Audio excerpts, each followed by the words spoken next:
This is the legend of Junior Sapp. Well, we are the Legend of Junior Sapp because, I don't know, that's the name Philip and I have been playing under forever.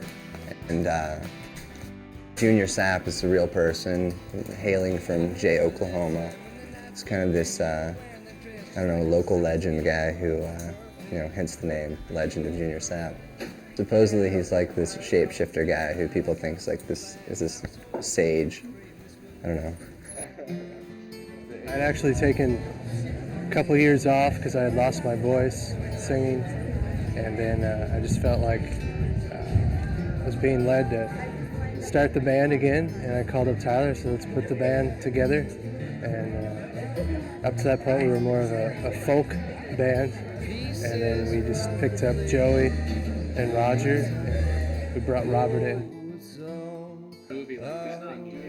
Well, behind it, we're all really good friends, like me, Roger, Robert, Phil, and Tyler. I mean, like, it just happens that we all play, we all play instruments that happen to form a band. So when it's time to practice, that means we all just have to get off the couch and go play music. We're already all together, hanging out whenever we have a chance.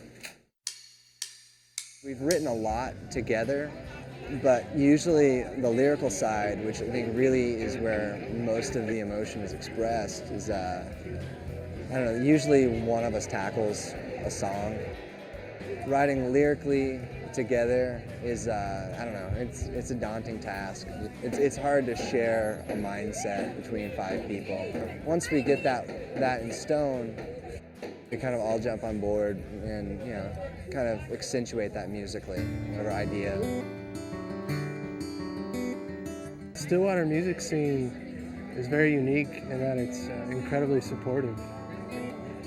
You see members of these other bands, Kunik, Mayola, Sherry Chamberlain Band, the Principalities used to play here, and they all come out to each other's shows. We come to see each other play and root each other on, and I don't know, it's kind of that feeling of if one of us can make it, the rest of us can, so you kind of push each other and just give ideas. Sometimes we share musical equipment a lot of the time. Sometimes we even share bands. It's a little difficult to kind of go into, but it's also really accepting.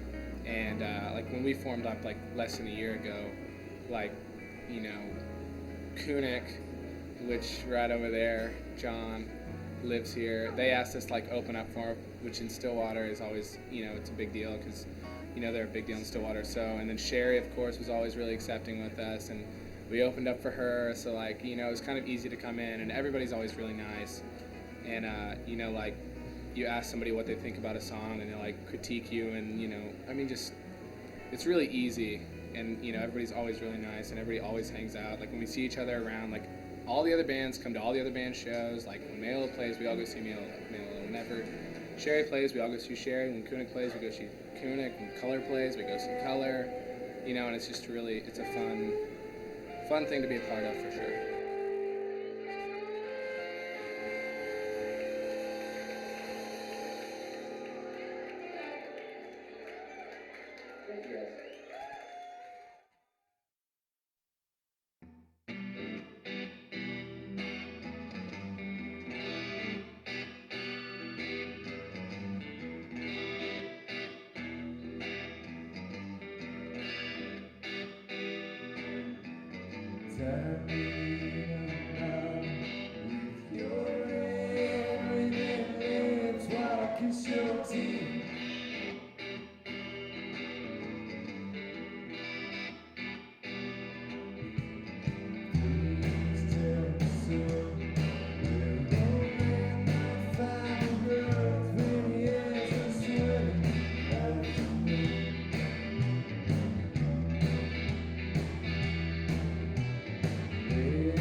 You guys were talking about you want your songs to mean something to people. Is there any specific message you're trying to get across with music?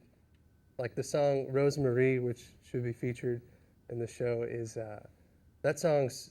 I mean, it has kind of a sexual feel to it, and it's basically about a guy going to a bar, looking to hook up, and but the thought I'm trying to provoke there with the bridge or the chorus actually is, you know, it's not going to necessarily help you, because sometimes we turn to things that we think are going to free us or make us feel better, but it really just leads you farther down a spiral, you know. And it's like one more drink is probably not going to set you free, you know, but at the same time, it's not necessarily going to kill you. You know, a lot of times we find ourselves just kind of stuck in this place of